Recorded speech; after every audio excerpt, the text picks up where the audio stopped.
সমাজ, বাংলার মুসলমানরা তোমাদের সঙ্গে আছে। ভারত জুড়ে তোমরা নরেন্দ্র মোদীর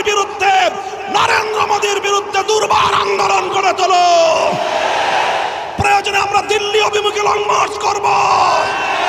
কোটি জনতা নিয়ে ভারতকে আবার হিন্দুত্ববাদ থেকে মুক্ত স্বাধীন করে ছাড়বো ইনশাআল্লাহ।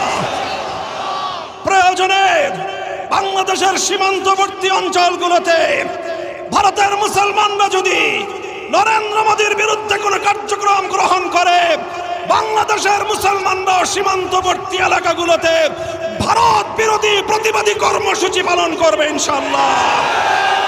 সেই সঙ্গে আমরা বলতে চাই, সারা দুনিয়ার মুসলমানেরা যেভাবে গাজাবাসীর পক্ষে মাঠে নেমে এসেছে, আমি বিশ্ব মুসলমানদের প্রতি এবং সারা দুনিয়ার শান্তিকামী মানবতার প্রতি আহ্বান জানাতে চাই, একইভাবে আপনারা ভারতের মুসলমানদের অধিকার আদায়ের জন্য ভারতের 40 কোটি মুসলমানদের প্রতি সংহতি প্রকাশ করার জন্য বিশ্ব মানবতা রাজপথে নেমে আসা দরকার।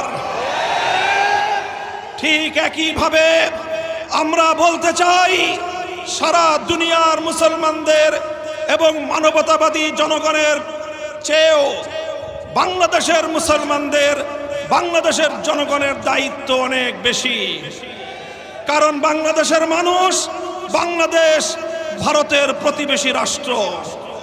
প্রতিবেশীর বাড়িতে যদি আগুন ধরে, অন্যান্য মানুষ আসার আগে প্রতিবেশীকে সর্বপ্রথম সে আগুন নেভানোর জন্য এগিয়ে আসা তার নৈতিক দায়িত্ব হয়ে দাঁড়ায়। তাই আজ বাংলাদেশের জাতীয় মসজিদ বাইতুল মুকাররমের প্রাঙ্গণ থেকে 18 কোটি জনতার পক্ষ থেকে ভারতের 40 কোটি মুসলমানের প্রতি আমরা পয়গাম পাঠিয়ে দিতে চাই, উগ্র হিন্দুত্ববাদী নরেন্দ্র মোদীর বিরুদ্ধে আন্দোলন সংগ্রামে তোমরা একা নও। আমরা নরেন্দ্র মোদীর বিরুদ্ধে অ্যাকশন, অ্যাকশন, নরেন্দ্র মোদীর বিরুদ্ধে অ্যাকশন, অ্যাকশন, নরেন্দ্র মোদীর বিরুদ্ধে মামুনুল হকের অ্যাকশন, অ্যাকশন, আমির মজলিসের অ্যাকশন, অ্যাকশন, বাংলাদেশের অ্যাকশন। কাজেই আমি বলতে চাই, ভারতের মুসলমানরা যে কোনো কর্মসূচি ঘোষণা করবে, বাংলাদেশের মুসলমানরা তাদের পাশে থাকবে ইনশাআল্লাহ।